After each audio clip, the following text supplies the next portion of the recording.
Bom, pessoal, então agora nós vamos começar aqui a falar um pouco sobre essa parte da eletricidade, a parte de fontes solares, eólicas e hídricas, né? A parte solares, na verdade, a gente já viu no vídeo anterior, e aí hoje, nesse vídeo, a ideia é que a gente foque aqui na questão da eólica, né? E também depois, mais para frente, na parte da biomassa. Né?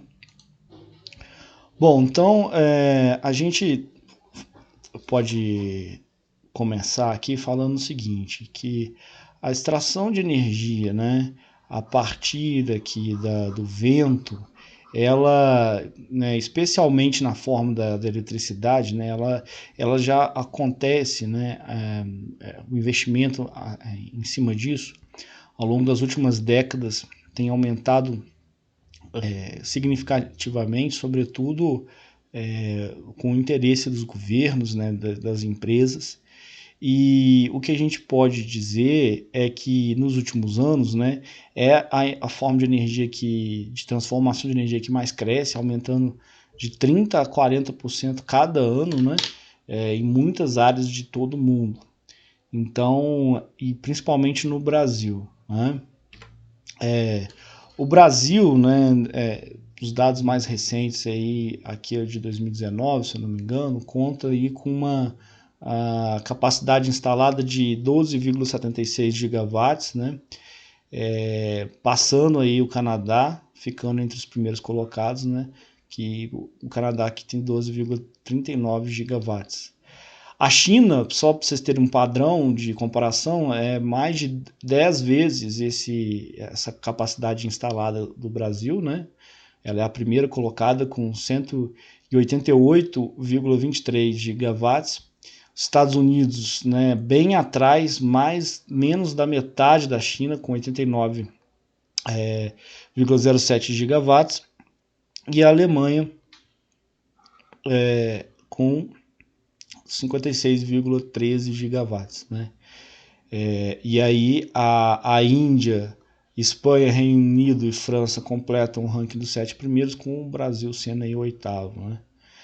Bom, então a gente vê que existe um crescimento muito grande da energia eólica no Brasil nos últimos anos. Hoje ela já representa 8,3% da energia produzida no Brasil, e a gente sabe que isso está muito distante dos 60,9% que é representado pelas hidrelétricas, né? Então, o que a gente pode pensar é que a energia eólica ela está se aproximando, na verdade, das usinas de biomassa, né, que representam hoje 9,3% da produção de energia, para poder chegar aí no segundo lugar do posto do ranking nacional. Então vocês veem que a nossa matriz é muito basicamente hidrelétrica, né? O segundo lugar, que são as usinas de biomassa, representa apenas 9,3%, e a eólica está chegando aí na biomassa e provavelmente vai passar nos próximos anos. Né? Bom, quando a gente fala de vento flutuante, né? O que é esse vento flutuante? São as usinas eólicas que utilizam que são instaladas no mar, né? Então aqui, como a gente pode ver aqui em cima, né? Essas turbinas são colocadas no mar para aproveitar os ventos dessa região costeira, que sempre são muito, muito intensos, né? E a gente pode falar que em termos de capacidade instalada das empresas offshore, que são aquelas empresas que instalam, né, suas capacidades longe aí do seu território, né? Nós temos aí uma capacidade de 11,4 megawatts de vento flutuante, né? Em 2019, dos quais 8,4 é de Portugal e 3 megawatts do Japão. Então Portugal, né, aqui, Japão, extremamente relevantes aí na questão da produção de usinas eólicas offshore, né? Ou seja, no mar, né? Bom, a Associação Brasileira de Energia Eólica, né, ela estima que o Brasil possua hoje, né, cuja a capacidade instalada aí, né, tá cerca, como a gente viu no slide anterior aí, essa capacidade instalada está cerca aí de 12 gigawatts, né, aqui, então arredondando aí 12 gigawatts. Apesar disso, nós temos um potencial aí para ficar com 500 gigawatts, né? Ou seja, uma quantidade que seria aí 3 vezes o que a China representa hoje em primeiro lugar. A região Nordeste, ela sempre, né, desde a implantação da energia eólica no Brasil, ela representou aí a maior capacidade de produção de energia a partir dos ventos, né? No Rio Grande do Norte você tem 135 parques de energia eólica, né? É o estado que mais produziu energia usando a força dos ventos, né? Com 3.678 megawatts aqui de capacidade instalada. E em seguida, né, vem a Bahia, ainda no Nordeste, né, e com 93 parques e 2.000 megawatts instalados. Depois vem o Ceará em terceiro lugar, 74 parques e 1.935 megawatts de capacidade instalada. E aí só então em quarto lugar você tem um estado fora do Nordeste, né, no Rio Grande do Sul, com 90 parques e 1.831 megawatts de capacidade instalada, né? Depois retorna aí para o Piauí, Pernambuco e mostrando aí como o Nordeste ele é extremamente aí protagonista nessa forma de produção de energia, né? O Brasil ele liderou o crescimento da energia eólica na América do Sul nos últimos 10 anos, né? Então, em 2018, a capacidade total instalada né, já representava aí 14,4 gigawatts, representando 77,4% da capacidade total da região, né?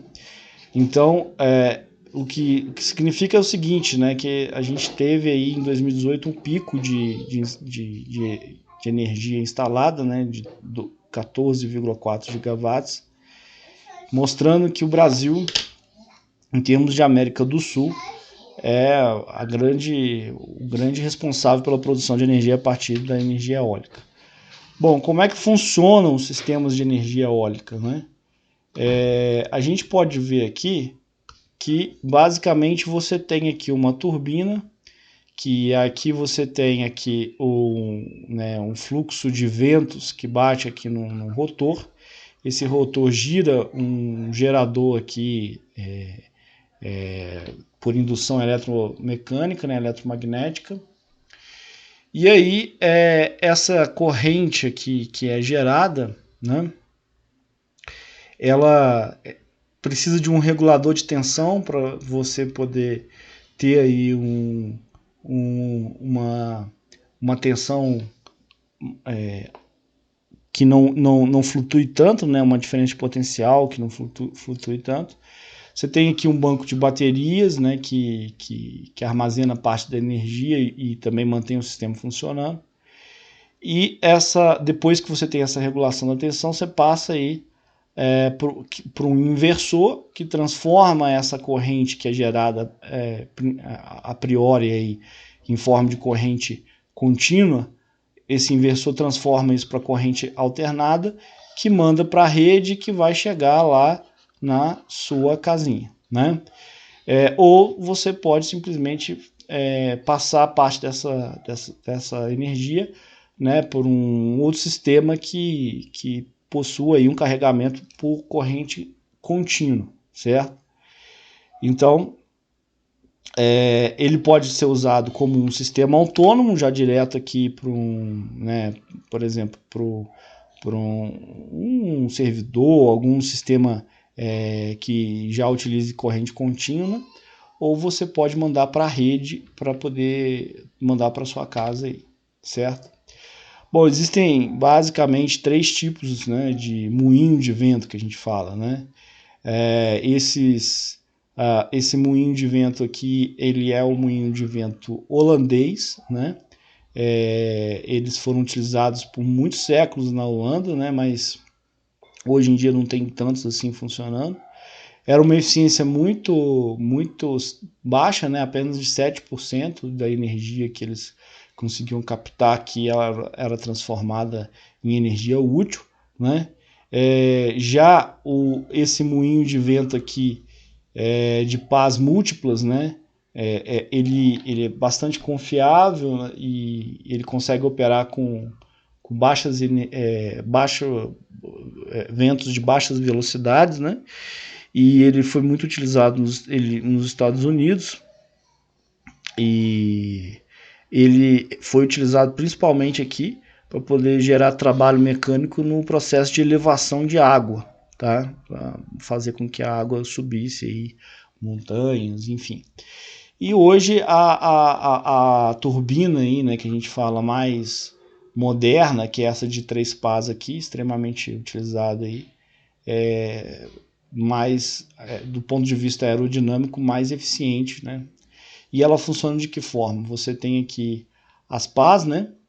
Você tem o diâmetro do rotor, que vai de uma ponta a outra da pá, né? O rotor é esse sistema aqui, né, que tem uma altura aqui em relação ao eixo horizontal do solo.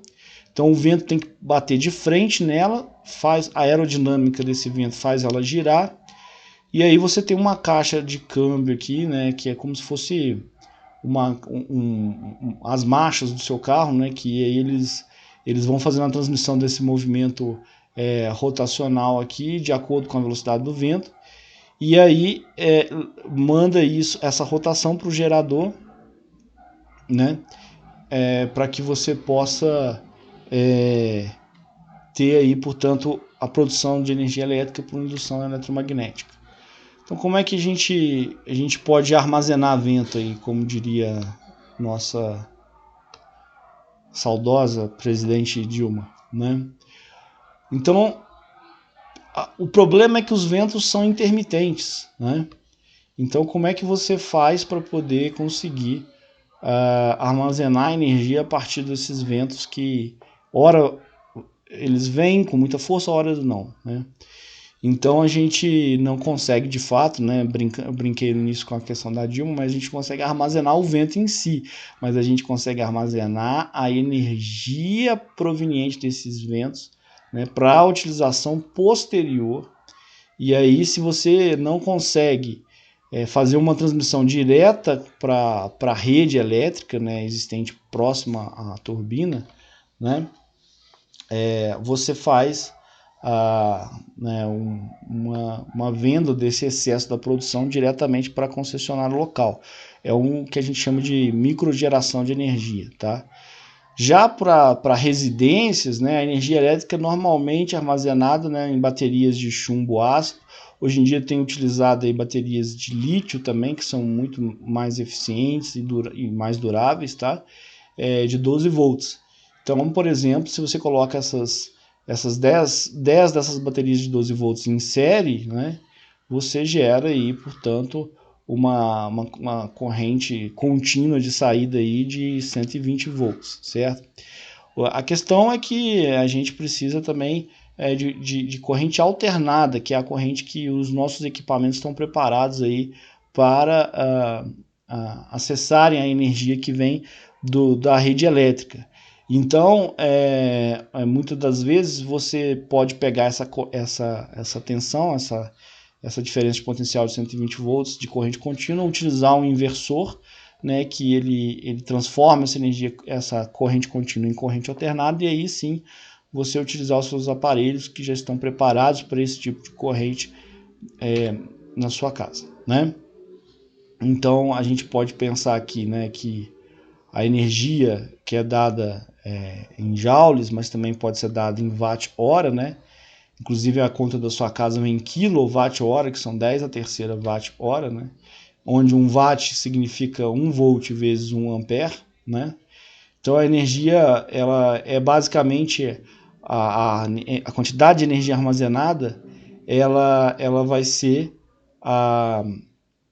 o produto da capacidade de armazenamento da bateria pela tensão nominal, né? Então, por exemplo, se você tem aí, né, 10 baterias aí de 200 ampere-hora e aí você tem 12 volts essas baterias, significa que a gente vai ter aí, elas colocadas em série, elas podem possuir 120 volts, como cada uma tem uma capacidade de 200 ampere-hora, né?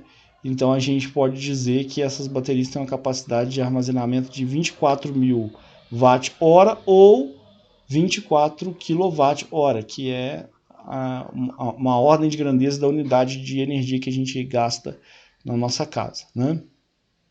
E o que significa que esse sistema aí ele pode aguentar aí um consumo médio de uma casa média por 2 dias, né? Então é um sistema extremamente interessante, porque você pode ficar então 2 dias sem vento nenhum, que você pode utilizar basicamente a quantidade, aquela energia que foi armazenada no processo de transformação da energia eólica em vento. A grande questão é aquela intermitência dos ventos, né? E também a vida útil e o custo dessas baterias. Então, a partir do momento que a gente evoluir tecnologicamente um pouco mais no desenvolvimento de baterias, aí vai ser possível a gente massificar aí, por exemplo, a geração eólica para casas, né? Então, aí como eu disse, né, os inversores são muitas vezes usados para converter corrente contínua produzida no sistema eólico para corrente alternada para permitir a alimentação direta de eletrodomésticos, tá?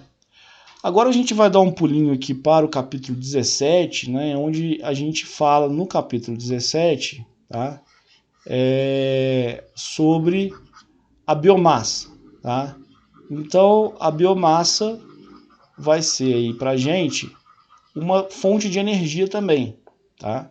Das plantas ao lixo. Então a gente pode analisar a biomassa desde restos, né, de material orgânico até as plantas em si, né?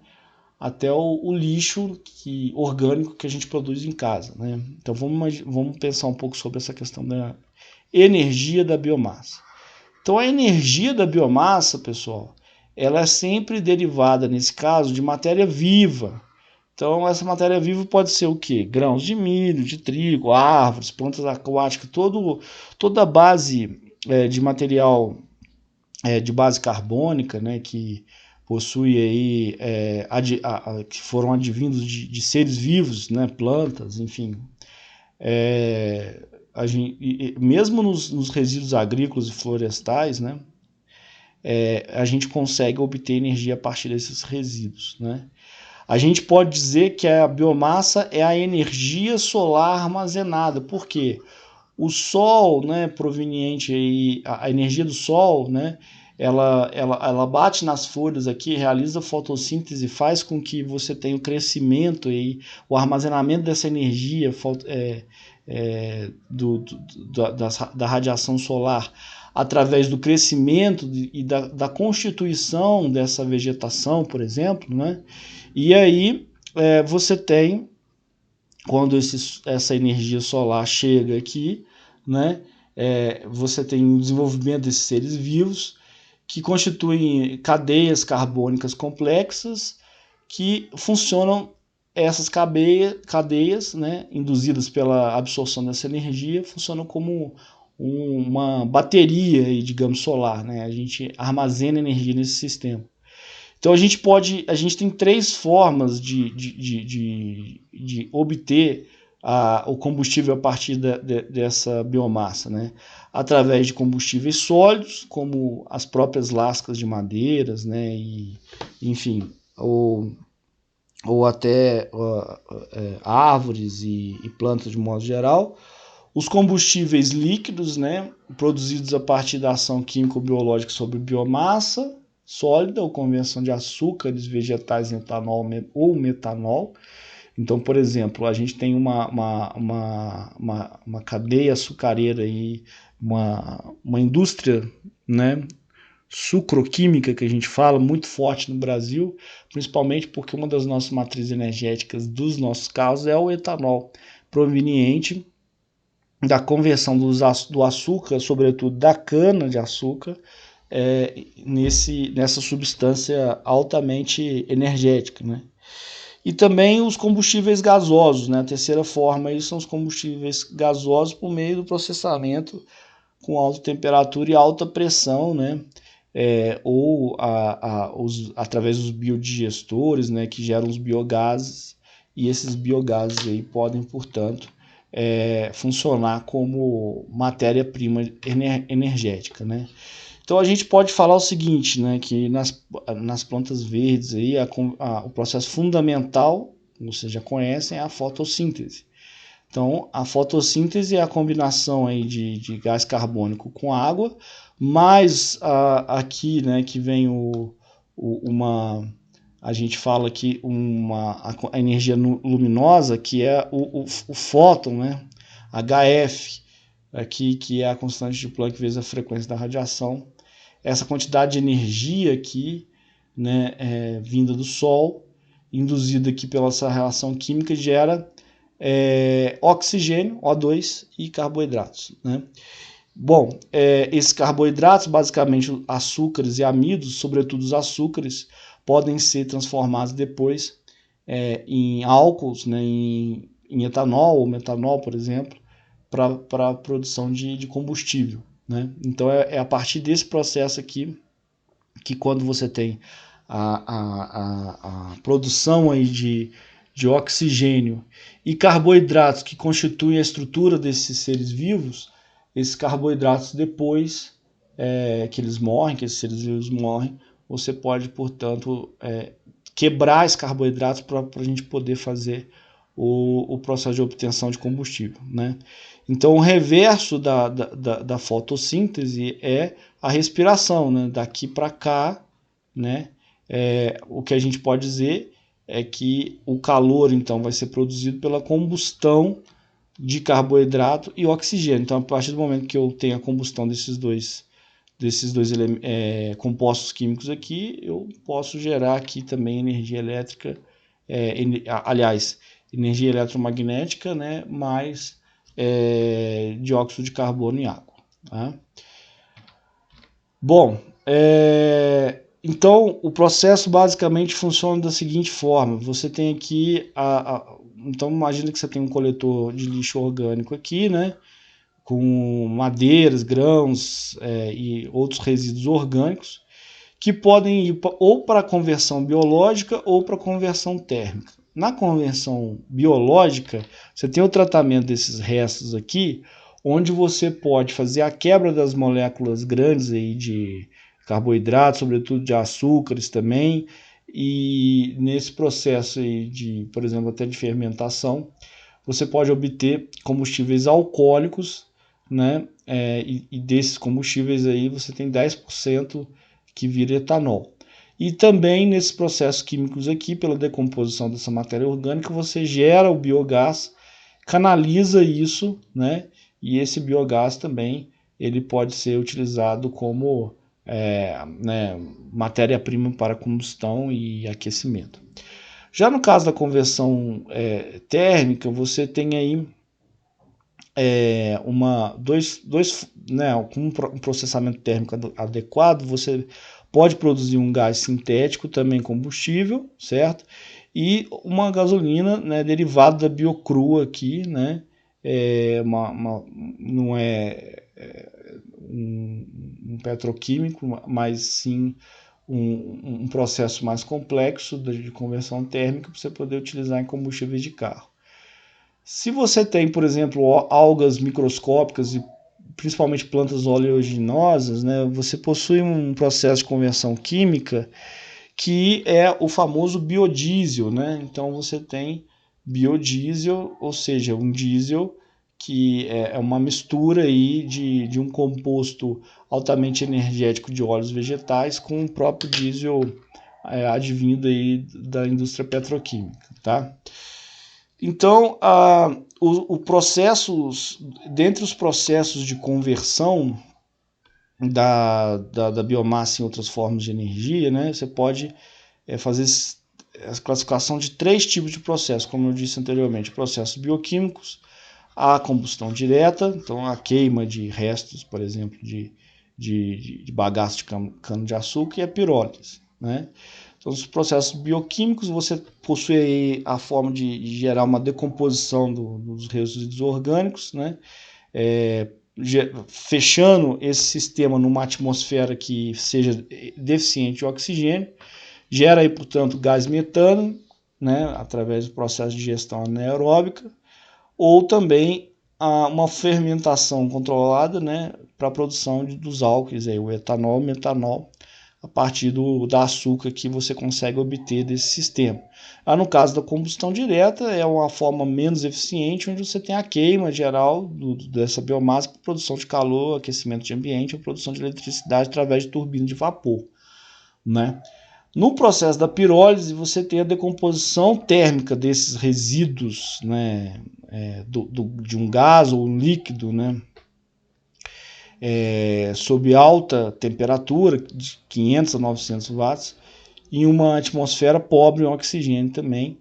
E aí você tem liberação de energia nesse processo, tá? Então, aqui são as capacidades, né, de compostos advindos aí da nossa biomassa, né, onde você tem a densidade energética. O que é isso? Isso é um dado muito interessante, que é a quantidade de megajoules por quilo daquele composto que é possível obter a partir de diversos tipos de processos, né? Então você observa que o hidrogênio, que é extremamente presente aí na biomassa, é algo que possui aí cerca de 120 megajoules para cada quilo, né, desse elemento.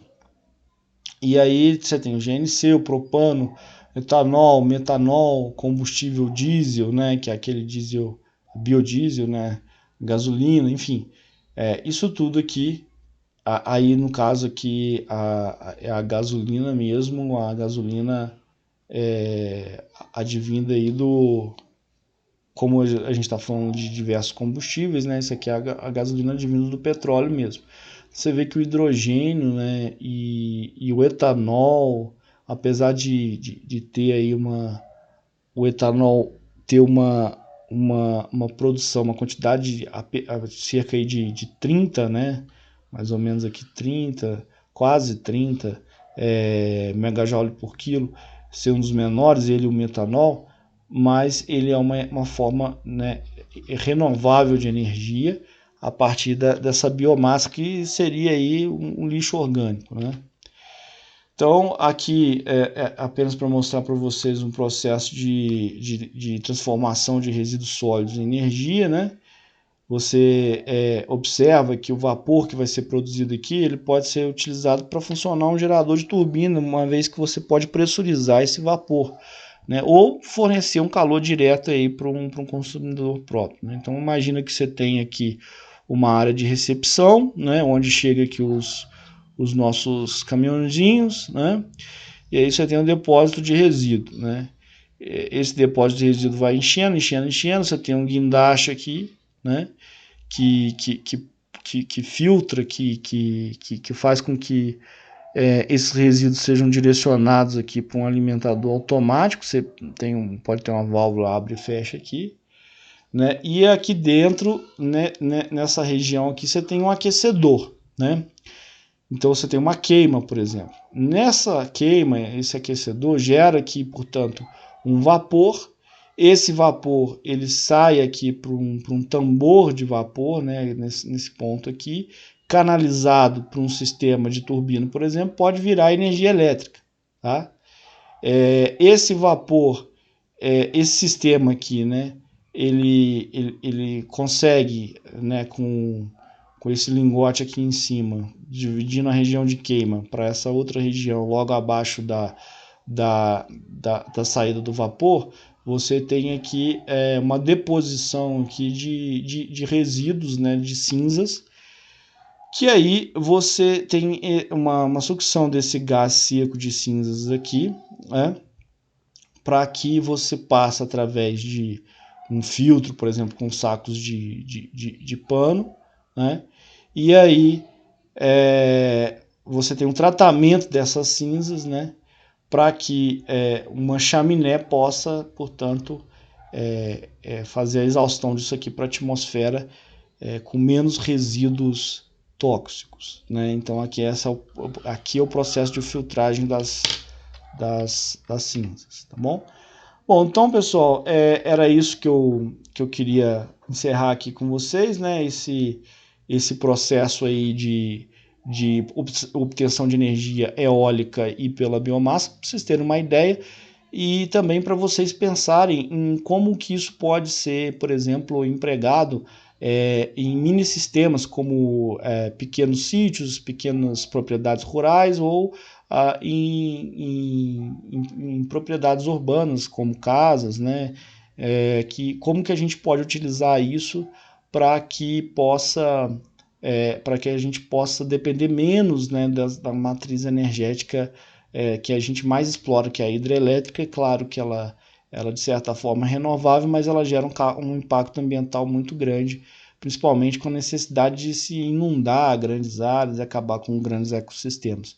Então, acho que uma das grandes sacadas aí que vocês podem ter de utilização dos conceitos desse curso é de pensar as necessidades energéticas de cada projeto ou de cada sistema que vocês vão trabalhar, né, de implementar, para que vocês possam sugerir aí, portanto, a adoção de fontes renováveis, né, uma vez que é possível. Hoje nós temos tecnologia suficiente para poder adotar desde eólica, fotovoltaica, aquecedor solar, a biomassa, pensar de uma maneira sustentável, né, num ciclo fechado ali dentro daquele sistema que você está analisando, para poder necessitar o mínimo possível de energia de fora, uma vez que basta a gente ter um bom projeto que a gente consegue reaproveitar muito da energia que a natureza já nos dá de maneira gratuita aí, né, como o sol e a própria biomassa. Tá bom? Espero que vocês tenham gostado do curso e então um grande abraço para vocês e se cuidem.